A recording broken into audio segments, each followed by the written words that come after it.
Santo, Santo Deus, Todo-Poderoso, Criador e mantenedor de todo o universo, louvado e exaltado seja o teu santo nome. Nesse momento nós vamos abrir a tua palavra. Nós não queremos ouvir o Tiago, nós queremos ouvir a tua voz. Então que o teu Santo Espírito fale aos nossos corações, que nós possamos ser inundados pela tua graça. Te suplicamos em nome de Jesus. Amém. Primeiramente, gostaria de desejar boa noite a todos. Boa noite. É muito bom estar aqui com vocês mais uma noite. Quero agradecer também meu irmão, não agora só pelo convite, mas por ter dado um jeito ali naquela gambiarra de ontem para conseguir filmar o sermão de ontem. E nós conseguimos fazer o upload no YouTube. Então, se você não veio ontem, você pode assistir o sermão completo. Tá bem? Tá no YouTube, Justificados. Por que Deus se agradou da oferta de Abel e não se agradou da de Caim? Tá lá, Tiago Ferreira. Beleza? Hoje está sendo filmado novamente. Então desejo uma boa noite para você que também está assistindo, vai assistir em algum momento. Nós vamos continuar nessa história. Ontem nós aprendemos que o remanescente de Deus, que é uma identidade do povo de Deus no tempo do fim, é perceptível desde o Éden. E ali, desde Gênesis, desde as primícias das Escrituras, nós podemos perceber. E hoje nós vamos ver mais uma dessas características.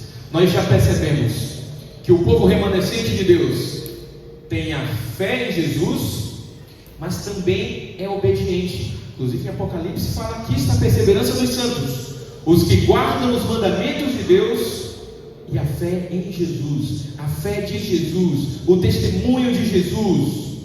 Ontem nós percebemos que Deus criou o universo em harmonia, Criador, criatura, harmonia perfeita, sem a mácula do pecado. Mas a humanidade caiu. E se houve quebra da lei, se houve pecado, o salário do pecado é a morte. Então precisa ter morte, porque Deus falou: no dia que comer, certamente morrereis. E houve morte. Nós vimos isso ontem. Houve ou não houve morte? Houve. Já houve ali o sangue do Cordeiro. Nós percebemos que Abel agradou ao Senhor em sua oferta pela fé. Vimos isso em Hebreus capítulo 11, versículo 6, versículo 9, versículo 4. Não foi isso? Pela fé Abel agradou ao Senhor, porque só é possível agradar ao Senhor pela fé. E sem derramamento de sangue não há remissão dos pecados. Foi isso que nós vimos ontem. E hoje nós vamos continuar nessa linha de raciocínio. Então já pegue sua Bíblia aí. Vamos continuar? Gênesis, ali nos primeiros capítulos ainda. Ontem nós estudamos o capítulo 1, 2, 3, chegamos até o capítulo 4. E nós vamos continuar essa saga, essa trajetória. Aqui no capítulo 4, nós percebemos um eco, já no início, da promessa messiânica que nós vimos no capítulo 3. Isso aqui é curiosidade, tá? É muito interessante isso aqui. Lá no capítulo 3, versículo 15, o que nós vimos? Nós vimos a primeira promessa messiânica de Deus falando que da semente da mulher, do descendente da mulher, viria o Salvador, aquele que iria ferir a cabeça da serpente de uma vez por todas. E nós vamos perceber no capítulo 4 que Eva confiava naquilo, que Eva acreditava naquilo, inclusive achando que ela poderia ser a mulher que traria esse descendente. Quer ver só? Capítulo 4, no primeiro versículo, seguindo ali a história, nós vimos esse texto ontem. Adão teve relações com Eva, conheceu Eva, a sua mulher. Ela ficou grávida e deu luz a Caim. Então ela disse: adquiri um varão com o auxílio do Senhor. Talvez em algumas traduções esteja esse verso de alguma forma diferente. Sabe por quê? Porque no hebraico, essa frase que Moisés escreveu,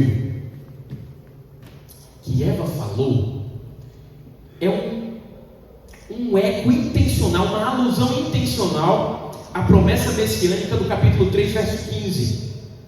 E se nós formos ao pé da letra, da forma como está escrito no hebraico, a tradução do que ela fala é que ela adquiriu um varão, e aí tem uma partículazinha et, que aponta para o objeto direto, aponta o Senhor. Então, poderia ser traduzido da seguinte forma: adquirir um varão, o Senhor. Só que muitas vezes, na tradução, por não compreender todo esse contexto geral, muitas vezes você vai colocar para facilitar. Mas o que ela está falando aqui? Adquirir um varão, o Senhor. Não, ela está falando que ela adquiriu um varão do Senhor. E não tem problema nenhum. Isso é apenas curiosidade. Curiosidade essa que vai ser confirmada agora no versículo 25 do mesmo capítulo. Porque veja bem, nós vimos tudo o que aconteceu, vimos toda a história de Caim e Abel ontem, mas no mesmo capítulo, veja, versículo 25, Adão tornou a ter relações com sua mulher, e ela deu à luz um filho, a quem pôs o nome de Sete. Olha só o que ela diz agora: Deus me concedeu outro descendente, outra semente. Aqui no hebraico é o Zera, a semente. Deus me concedeu outro descendente em lugar de Abel, que Caim matou. Presta atenção. Eva falou que a semente, que o descendente, na verdade era Caim, mas com o passar do tempo, ela percebeu: não é Caim, vai ser Abel. Abel vai ser o libertador. E agora ela coloca no final do capítulo 4, 25, ao nomear Sete, ao ter Sete como filho, ela olha: Deus me deu um outro varão, um outro filho, um outro descendente, apontando para a semente lá do capítulo 3, versículo 15. No lugar não de Caim, no lugar de Abel. É outro descendente escolhido, destinado, no lugar de Abel que Caim matou. Apenas curiosidade, vamos voltar para o texto. Perceba que depois da história de ontem, das duas ofertas, a Bíblia agora ela vai se dividir nas duas adorações que nós vimos ontem. Porque agora nós vamos perceber a descendência de Caim. Aqui no versículo 17 até o versículo 24, logo em seguida da história do primeiro homicídio, vamos ver os descendentes de Caim tendo como características a adoração que não era pela justificação, que nós vimos ontem. Abel era o remanescente que adorava ao Senhor porque tinha fé no Messias, na redenção, na remissão pelo sangue. Mas Caim tentou fazer do seu próprio jeito. Caim achava que poderia agradar ao Senhor com seus próprios méritos. Isso é refletido na sua descendência, porque perceba as características aqui. Primeiro, nós percebemos a característica da poligamia. A poligamia está na descendência de Caim, no versículo 19. Lameque tomou para si duas esposas. É a primeira vez que nós vamos ouvir falar de poligamia na Bíblia. Um plano claro, que era um contraponto do plano de Deus. Deus em nenhum momento estabeleceu algo fora do padrão de família que foi estabelecido no Éden. A família foi instituída por Deus desde antes do pecado. Mas o homem, após a queda, o homem que não queria saber dos propósitos do seu Criador, agora iniciou essa prática de poligamia. Depois nós percebemos que que eles habitavam em tendas, possuíam gado. No versículo 21, ali eram proeminentes nos talentos musicais, tocavam flauta, harpa. No versículo 22, percebemos descendentes de Caim que dominavam, eram artífices de todo o instrumento, também cortante, de bronze, de ferro. Você vai perceber nesse relato que está mostrando que eram pessoas talentosas. E tem algum problema ser talentoso? Você ser bom em alguma coisa? Não tem nenhum problema. Nós precisamos entender sempre a história de acordo com o seu contexto, de acordo com aquilo que ela está mostrando. Tudo isso está no mesmo capítulo de ontem. Sabe o que Moisés está falando quando escreve isso? Que olha, eles eram talentosos, mas eles não adoravam ao Deus Criador. Aquela fé que foi vista em Abel não foi vista nos descendentes de Caim. Eles confiavam nos seus próprios atributos, no seu próprio talento, nos seus próprios méritos. E ontem nós aprendemos sobre justificação, não pelos méritos, não pelas nossas obras, mas justificação pela fé. Porque só pela fé é possível agradar ao Senhor e ser justificado. No versículo 25, a história continua. Adão, agora, e Eva, eles têm outro filho, outro descendente. E veja o versículo 26. Esse é o texto-chave aqui dessa noite. No versículo 26, nós vamos ver que a Sete nasceu-lhe também um filho, o qual pôs o nome de Enos. Preste atenção no que está escrito aqui. Depois de ter mostrado toda a descendência de Caim, as suas características, veja agora a descendência de Sete. No versículo 26, Sete teve um filho, qual pôs o nome de Enos. Foi nesse tempo que se começou a invocar o nome do Senhor. O que significa isso? Não estou entendendo, Tiago.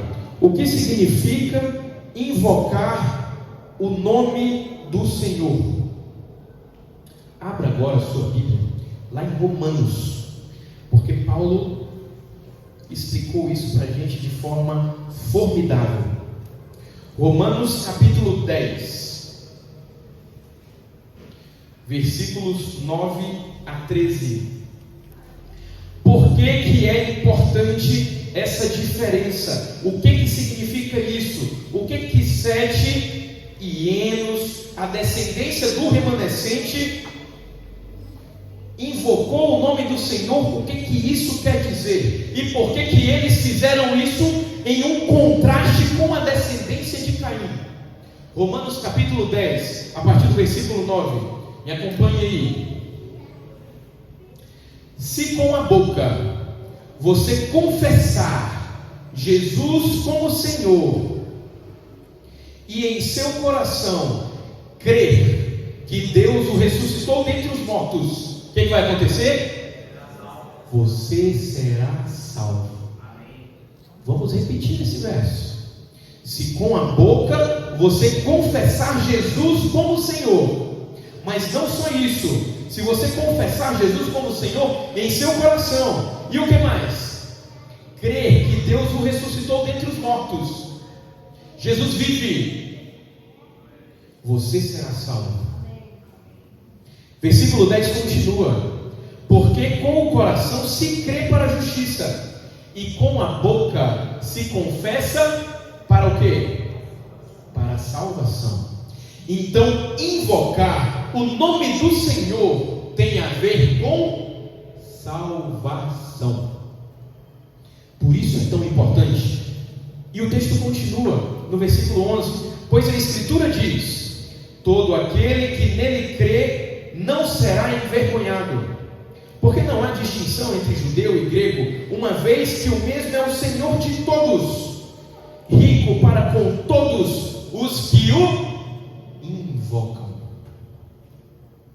Versículo 13 tem o fechamento e o resumo.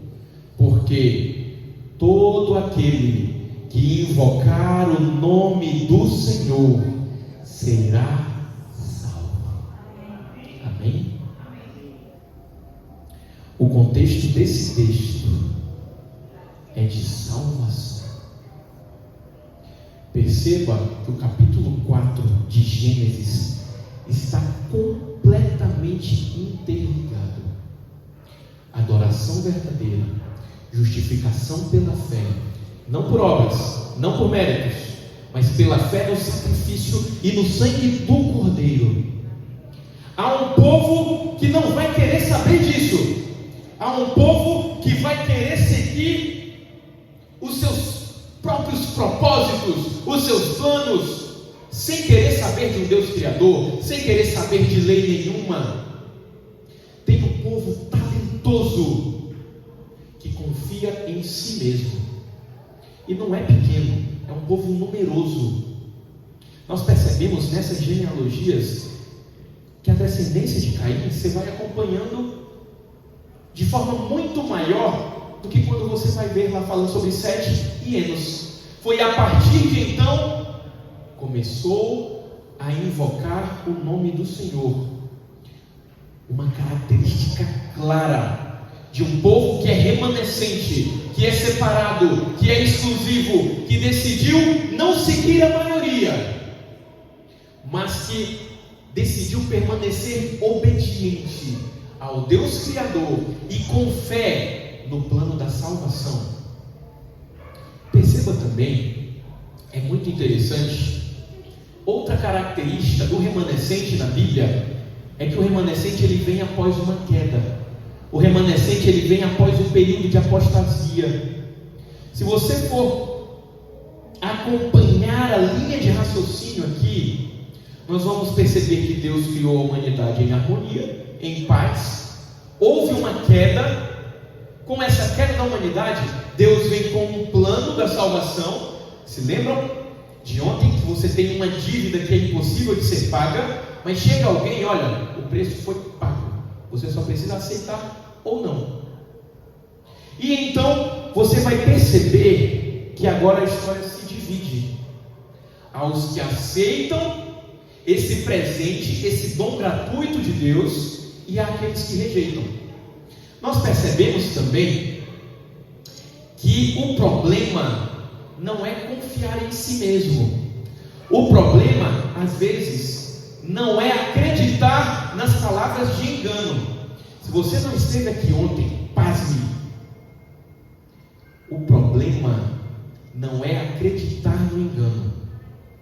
O problema é não acreditar na verdade. Quando você crê na verdade, agarra a verdade, abraça a verdade, você não vai ser enganado. Quando você decide seguir os mandamentos, os estatutos, aquilo que Deus instrui, aquilo que Deus ordena, aquilo que Deus estabelece para você, para o teu bem, você tem uma decisão. Se você seguir o propósito de Deus para a tua vida, você não vai ser enganado, você não vai cair no engano.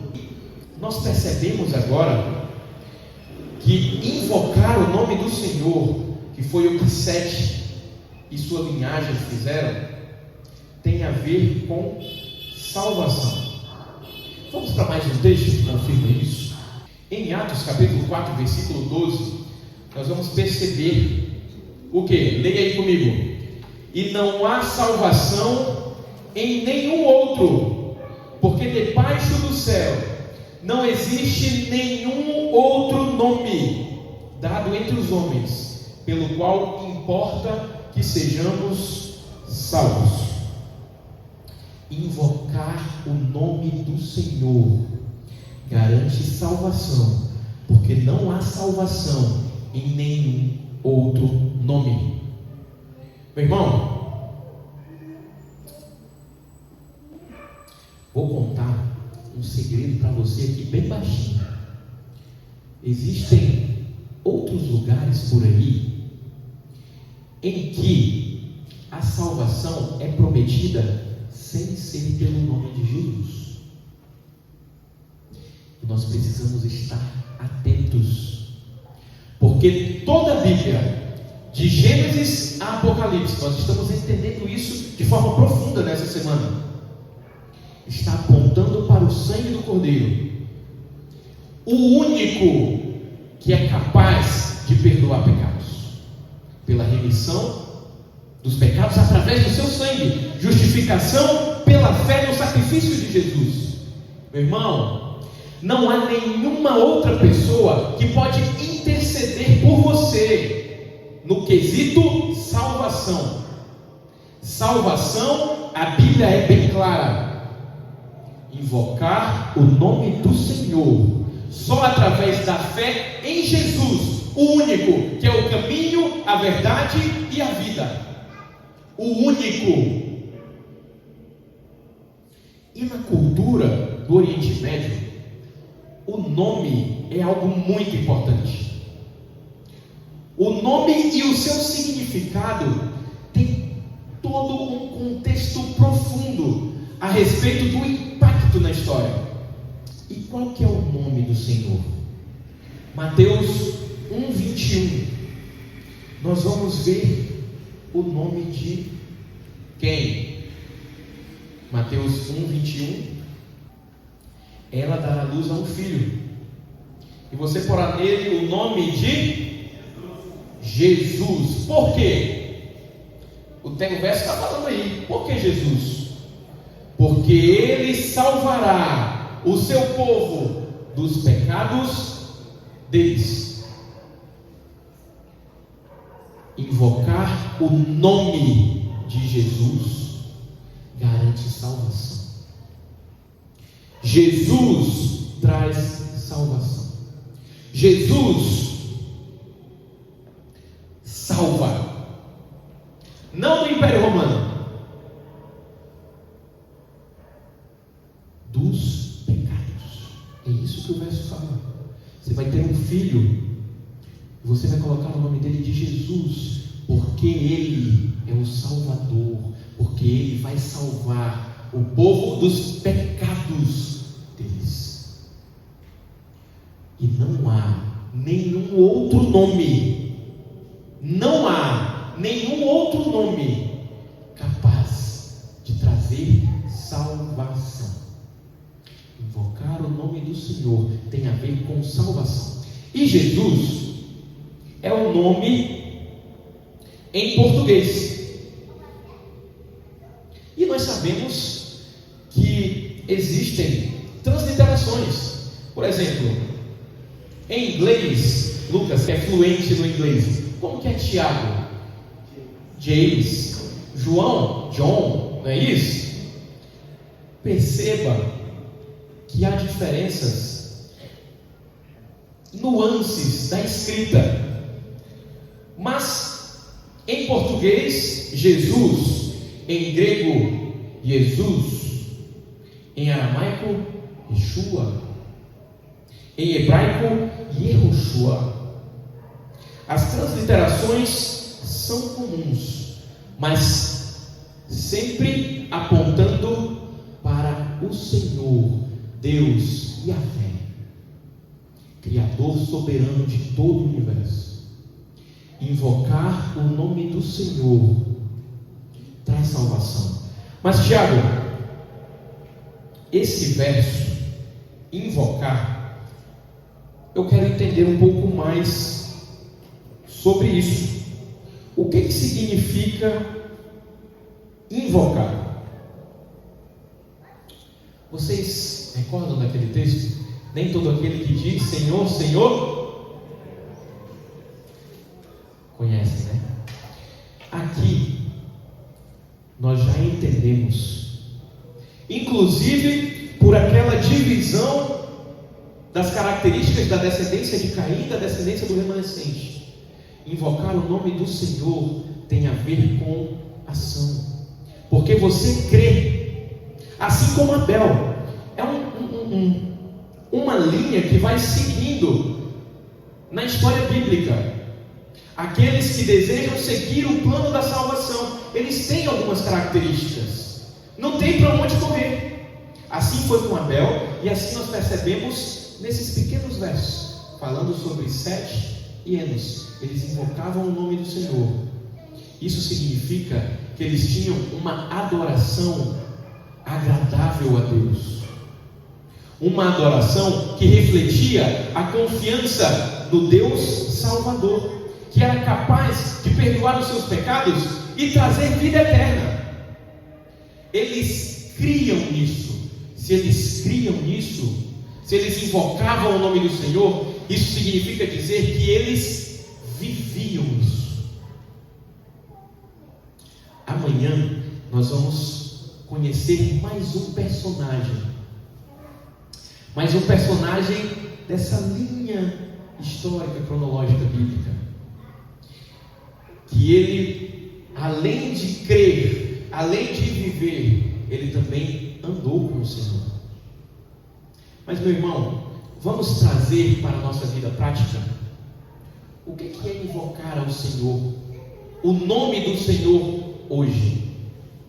Sabe qual é o momento que nós, de forma prática, expressa, invocamos o nome do Senhor? Quando nós oramos em nome de Jesus. Como que está a tua rotina de oração? Você tem invocado o nome do Senhor? Você tem buscado apoio, suporte e perdão, esse alívio que só Deus pode te dar através da oração? Quanto tempo por dia você tem dedicado para invocar o nome do Senhor? Coloca isso em contraste de quanto tempo você passa fazendo outras coisas. Invocar o nome do Senhor é importante para a salvação. Meu irmão, outra aplicação prática para esse momento é porque invocar o nome do Senhor nos traz salvação dos nossos pecados de forma prática. Isso já tem algum tempo que eu venho fazendo, e é perceptível de forma clara a atuação do Espírito Santo. Sabe aquele pecado que você tem dificuldade de largar? Sabe o que você tem que fazer? Uma dica prática para conseguir abandonar de vez. Sabe o que está faltando? Invocar o nome do Senhor. Toda vez que você perceber que você vai cair no mesmo erro, meu amigo, meu irmão, minha irmã, faça uma oração. Faça uma oração e você vai perceber a atuação do Espírito Santo na tua vida de forma completamente diferente. Meu Senhor, percebo que vou cair novamente. Não deixe que isso aconteça. Livra-me do mal. Em nome de Jesus. Muitas vezes nós estamos em pecado, não porque a carne é fraca, não porque realmente é bastante complicado, é difícil, está difícil, Senhor. Muitas vezes nós estamos pecando porque nós não estamos orando. Muitas vezes nós estamos caindo em pecado porque nós não estamos invocando o nome do Senhor, que é o único capaz de trazer salvação, libertação dos nossos pecados. Muitas vezes nós estamos seguindo uma linhagem de Caim, que conhece que há um Deus Criador, há um Deus mantenedor, há um Deus soberano, mas não, eu vou conseguir vencer através do meu talento, através dos meus próprios méritos, através da minha luta. Veja a minha caminhada, eu posso vencer, eu consigo vencer. mais uma vez eu te digo, meu irmão, não há nada que você possa fazer para que você alcance salvação, para que você alcance a vida eterna. Não tem como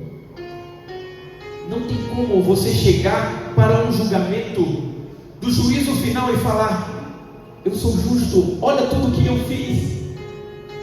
Eu ia para a igreja na segunda-feira à noite. Não é isso que vai te trazer salvação. A salvação vem através do nome de Jesus. Mas porque você crê no sacrifício de Jesus, você está aqui nessa noite. Porque você reconhece que não há salvação em nenhum outro nome. Não tem nenhum outro lugar que você queria estar, a não ser onde adoram, onde invocam o nome do Senhor em espírito e verdade. E eu oro para que esse continue sendo o propósito da tua vida, o propósito da tua família. Deus não quer ver tua família reunida apenas na igreja. Deus quer ver tua família reunida no céu. Continue sendo um remanescente fiel. Creia em Jesus e tu serás salvo. Tu e a tua casa. O Lucas vai cantar para a gente. Enquanto o Lucas canta, mais uma vez, eu faço um apelo de decisão. Se a partir dessa noite, desse momento, se nesse momento você deseja novamente se entregar ao Senhor e falar: Senhor, eu aceito o teu sacrifício, eu aceito o sacrifício de Jesus para a remissão dos meus pecados, eu invoco o teu nome, eu invoco o nome de Jesus, porque eu quero salvação. Enquanto ele canta, se coloque de pé. Nós vamos juntos fazer uma oração, invocando o nome do Senhor. Se você conhece essa música, sinta-se à vontade para cantar comigo também.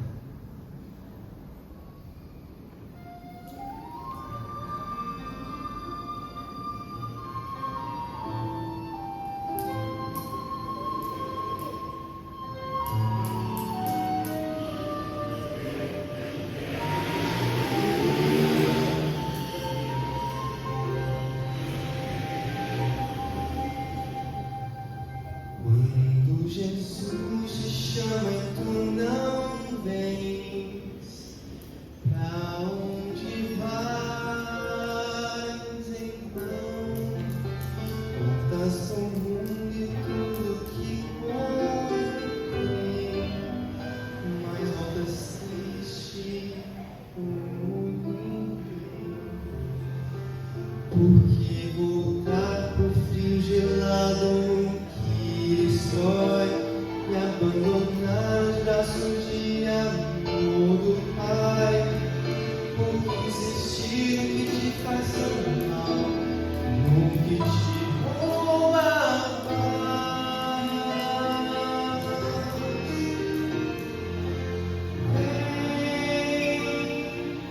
Vem pra Jesus, vem pra Jesus. Agora é o momento, não podes deixar pra depois.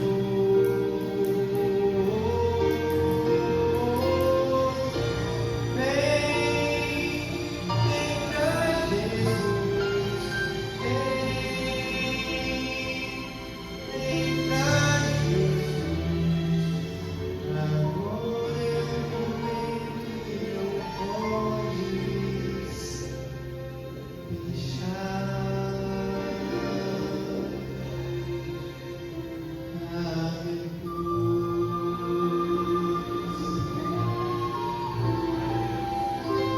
Fique de pé, por favor. Jesus está fazendo esse chamado para você. Ele chama e repete.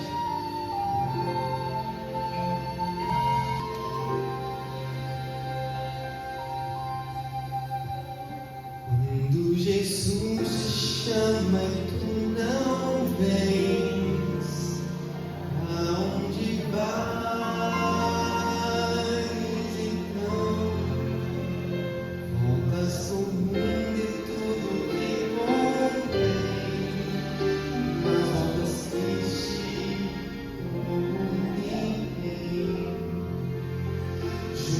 de Cristo existe sempre um lugar onde calor e abrigo pode se encontrar e onde a vida pode retomar seu vigor.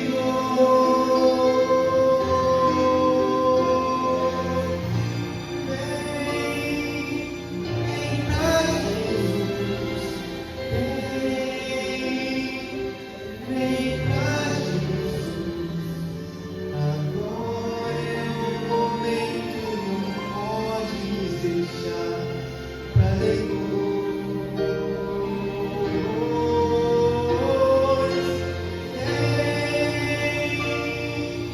Vem pra Jesus, vem pra Jesus. Agora é o momento, não podes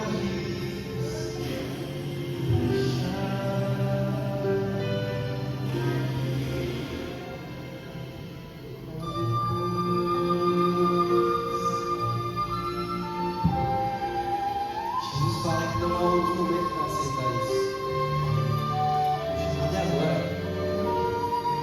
Se você não está aceitando Ele, onde você está indo? Se você não vai para onde Jesus te chama, para onde você está indo? Se você sente que Jesus está te chamando para voltar para os braços dele hoje, cante novamente essa história. Vamos louvar e exaltar o nome de Deus aqui. Focar no nome dele. Somente por ele nós podemos ter essa noção.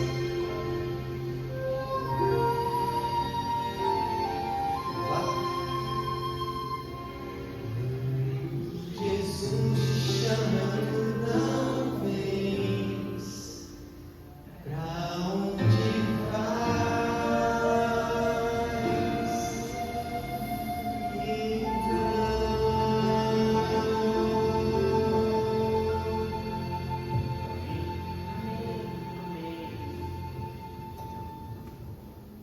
Irmãos,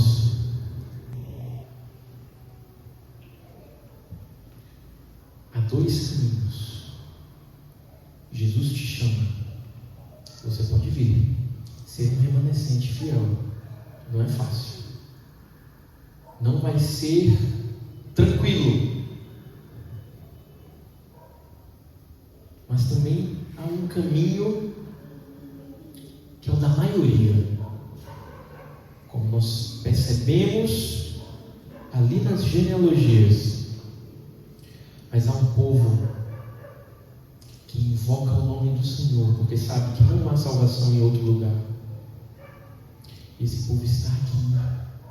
Aqui está a perseverança dos santos, os que guardam os mandamentos de Deus e têm a fé em Jesus. Amém? Oremos. Pai querido, bondoso Deus, nessa noite nós percebemos mais algumas características do povo remanescente que ainda deseja seguir os teus estatutos, as tuas ordenanças, meu Deus. Nós queremos invocar o teu santo nome. Pai querido, nos inunde com o teu Santo Espírito para que isso seja possível. Pai querido, nós queremos andar em tua presença. Nós queremos ter uma vida que reflete a nossa crença na salvação. Nós cremos que nós podemos viver eternamente contigo, conforme o teu plano original, através do sacrifício de Cristo Jesus. Mais uma vez estamos reunidos, invocando o nome de Jesus e dizendo que nós cremos nesse sacrifício. Nos ajude a proclamar essa verdade para as outras pessoas, meu Deus. Pai querido, abençoa cada família que aqui está representada. Que os teus anjos nos acompanhem e nos protejam no nosso retorno aos nossos lares. Pai querido, perdoe os nossos pecados.